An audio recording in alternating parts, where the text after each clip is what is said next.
৭ নং মহারাজপুর ইউনিয়নের সাবেক চেয়ারম্যান জননেতা জনাব শাহ মোহাম্মদ ওয়াজেদ আলীর ভাতিজা ১ নং ওয়ার্ডের ইউনিয়ন পরিষদ সদস্য জনাব শাহ মোহাম্মদ শামীম ইকবালের নেতৃত্বে উত্তর ভবানীপুর গ্রামের শাহ গোষ্ঠীর সকল পর্যায়ের লোকজন এবং তাদের আত্মীয়স্বজনসহ ভবানীপুর গ্রামে তাদের সাথে থাকা সমাজের সকল পর্যায়ের নেতৃবৃন্দ আজ ২০/৬/২০২৪ তারিখে রোজ বৃহস্পতিবার বাদ মাগরিব একটি গুরুত্বপূর্ণ মিটিংয়ের আয়োজন করেন।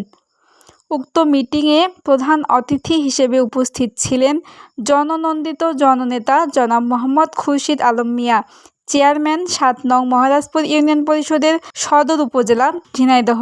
আজ হইতে বর্তমান চেয়ারম্যানের নেতৃত্বে রাজনীতি, ভোট, জোট দল সমাজ করার প্রতিশ্রুতি ব্যক্ত করে সবাই মিলে একসাথে খাওয়া দাওয়া করে একাত্মতা ঘোষণা করেন।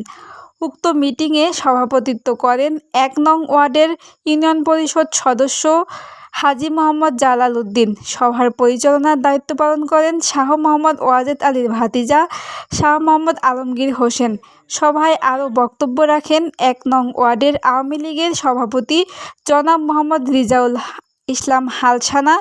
সভায় বিশেষ গুরুত্বপূর্ণ ভূমিকা রেখে বক্তব্য প্রদান করেন ১ নং ওয়ার্ডের বর্তমান ইউনিয়ন পরিষদ সদস্য সাবেক চেয়ারম্যান জননেতা জনাব শাহ মোহাম্মদ ওয়াজেদ আলীর ভাতিজা জননেতা জনাব শাহ মোহাম্মদ শামীম ইকবাল। উক্ত সভায় প্রধান অতিথি হিসেবে উপস্থিত থেকে বক্তব্য প্রদান করেন জননন্দিত জননেতা জনাব মোহাম্মদ খুরশিদ আলম মিয়া, চেয়ারম্যান ৭ নং মহারাজপুর ইউনিয়ন। জানাবার আন্তরিক মোবারকবাদ। আসসালামু আলাইকুম। আসলে আমার ব্যক্তিগতভাবে আজকে অত্যন্ত ভালো লাগছে যে এটাই প্রথম ঈদ মিলনে সরাসরি পরিষদের চেয়ারম্যান আসে একটা ওয়ার্ডের সাধারণ মানুষের সাথে আলোচনা করে। সাথে সাথে আমার রিজাউল ভাই যে দাবি করছে চেয়ারম্যান সাহেবকে দৃষ্টি আকর্ষণ করছে, আমি সেটাও সে কথা দিয়েছে। আর সব থেকে ভালো কথা একটা যে আমি যেহেতু 5 বছর তার সাথে মেম্বারি করেছি, যে কথাটা বলছে এখানে যে উদ্দেশ্যে আমরা উপস্থিত হয়েছি আপনারা সবাই অবগত। আসলে আমাদের একটা মুরব্বী ছিল, আমরা দীর্ঘদিন তার পিছনে ছিলাম, আমরা তার পিছনে রাজনীতি করেছি আমাদের এই ওয়ার্ডে। এখন যেহেতু সে মুরব্বী হয়ে গেছে, আমাদের একটা অভিভাবক দরকার। আমরা এই চিন্তা করে, আমি বিশেষ করে এই চিন্তাটা অনেকদিন ধরে করছিলাম। আমি আমার গ্রামের লোকজনের বললাম যে আমাদের একটা ভালো নেতৃত্বর দরকার। তাই আমাদের মুরব্বী যেহেতু এখন আর রাজনীতিতে নেই, তা আমরা একটা এমন লোকের পিছনে যেতে হবে যে আমাদের দেখে শুনে রাখতে পারে, প্লাস তার কথায় আমরা চলতে পারি। যাতে এই নিয়ে আমরা আমার ভাই ভাগারকে সাথে সবাই আলোচনা করলাম যে যেহেতু তার বাবা আমাকে সারা জীবন রাজনীতি ভোট করে দিয়েছে, আমরা সেই হিসাবে তাদের কাছে ঋণী। আমাদের উচিত খুরশিদ ভাই একটা ভালো লোক, তার পিছনে রাজনীতি করা। আমরা অনেক চিন্তা ভাবনা করে দেখেছি যে নেতা আছে তাদের পিছনে রাজনীতি করা যায় না, সবাই স্বার্থপর লোক। এই চিন্তা করে আমরা আমার ভাই ভাগান নিয়ে সবাই আলোচনা করলাম যে খুরশিদ ভাইয়ের পিছনে রাজনীতি করব। সে একটা ভালো লোক, তার পিছনে থাকলেই ইউনিয়নের ভালো হবে, সবাই ভালো হবে। আমার ইউপি সদস্য শামীম ইকবাল গত ঈদের 3-4 দিন আগে আমার সাথে রেজাউল সহ শামীম, আমাদের মুরব্বিয়ান আরও কয়েকজন সহ আমার ভাই সহ কালাম ভাই সহ 10-12 জন গেছিল, আমার সাথে একটা কথাবার্তা হয়েছিল। তো তারই ফলশ্রুতিতে আজকের এই ডেট।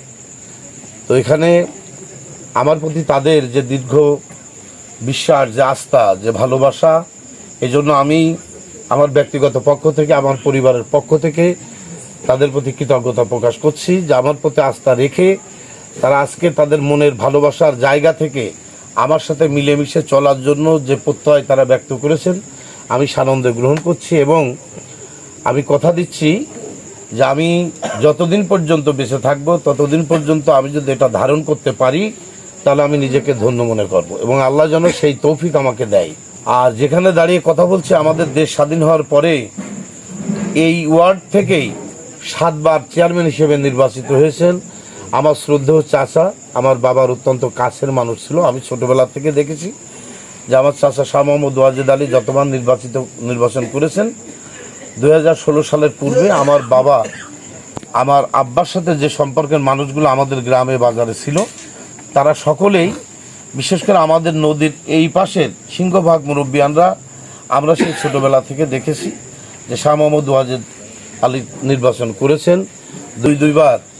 তো আমি নির্বাচিত হবার পরে তার বা তার পরিবার বা তাদের যারা অনুসারী ছিল, এরকম কোনো একজন মানুষের সাথে আমি কখনো প্রতিপক্ষ ভেবে আমি কোনো খারাপ আচরণ বা ঈর্ষান্বিত যে একটা মনোভাব, এটা আমি নিজের মধ্যে আসলে ব্যক্তিগতভাবে কখনো ধারণ করি না।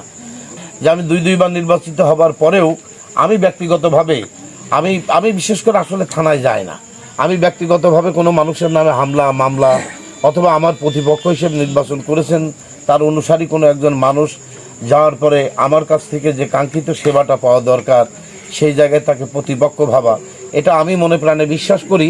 কারণ আমি নিজেও একজন ভোটার। আমি যখন ইউনিয়ন পরিষদ নির্বাচনে নিজে ক্যান্ডিডেট হই, আমার নিজের ওয়ার্ডেও ইউপি সদস্য থাকে। আসলে আমার ভোটটা তো আমি সকলকে দিতে পারি না, তাহলে ইউনিয়নের সব মানুষ তো আমাকে ভোট দিতে পারবে না। এবং একজন ক্যান্ডিডেট হিসেবে যে মানুষগুলো তার ভোট দেয়নি, এই চিন্তা তার করা উচিত যে ওই মানুষগুলোর ভালোবাসা আসলে সে অর্জন করতে পারেনি। বিগত দিনে আমার মধ্যে যদি কোনো ত্রুটি বিচ্যুতি ভুলভ্রান্তি হয়ে থাকে, এই ভবানীপুর তথা এই ওয়ার্ডের কোনো মানুষ যদি আমার আচার আচরণ কোনো কিছুর মধ্য দিয়ে যদি কষ্ট পেয়ে থাকে, তো আজকের এই শুভক্ষণে আজকের এই যে আমার প্রতি এই ওয়ার্ডের মানুষের, বিশেষ করে ভবানীপুর শাহ মোহাম্মদ ওয়াজেদ আলীর যে গোষ্ঠী গোত্র, তার সাথে থাকা তাদের আত্মীয় স্বজন যারা এই ভবানীপুর গ্রামের সিংহভাগ মানুষ আসলে তাদের গোত্রের মানুষ, এটা আমি নিজেও জানি। তো তাদের কোনো প্রকার কোনো মানুষ যদি আমার দ্বারা কোনো কষ্ট পেয়ে থাকে, আমার নিজের অজান্তে আমি যদি কোনো ত্রুটি বিচ্যুতি ভুলভ্রান্তি করে থাকি, তো আমি ক্ষমা প্রার্থনা করছি যে নিয়তটা তারা করেছেন। আল্লাহ যেন আমার মধ্যেও তাদের সাথে মিলেমিশে থাকার মতো সেই সহি নিয়তটা তৈরি করে দেয়। আমি যেন ধৈর্য ধারণ করে আমি যেন তাদের সাথে মিলেমিশে থাকতে পারি। অবসরে মানুষ একটু বৈঠক করার সুযোগ পায়, তো আমি খুব দ্রুত সময়ের মধ্যে ওইটা সংস্কার করে দেবো ইনশাল্লাহ, কথা দিচ্ছি। এবং অন্যান্য যে কোনো গরিব মানুষের হক নষ্ট করে আমি যেন আমার নিজের স্বার্থটাকে আমি বড় না মনে করি, আমাদের যেন কোনো মানুষের হক নষ্ট না হয়। এবং আজকে থেকে যতদিন পর্যন্ত আল্লাহ হায়াত দারাজ করবেন, আমাদের মেম্বার আমাদের তাদের গোত্র গোষ্ঠী আত্মীয় স্বজন সহ তারা নিজেদের অভ্যন্তরে বৈঠক করে আমার সাথে আলোচনা করে যে সিদ্ধান্ত তারা আজকে নিয়েছেন, আমি যেন আজীবন আমার মৃত্যুর আগ মুহূর্ত পর্যন্ত তাদের সাথে সেই ভ্রাতৃত্বের বন্ধন অটুট রেখে চলতে পারি, এই প্রত্যাশা ব্যক্ত করে আপনাদের সকলের সুস্বাস্থ্য দীর্ঘ মঙ্গল কামনা করে আমার সংক্ষিপ্ত আলোচনা শেষ করছি। সকলকে ধন্যবাদ। আসসালামু আলাইকুম।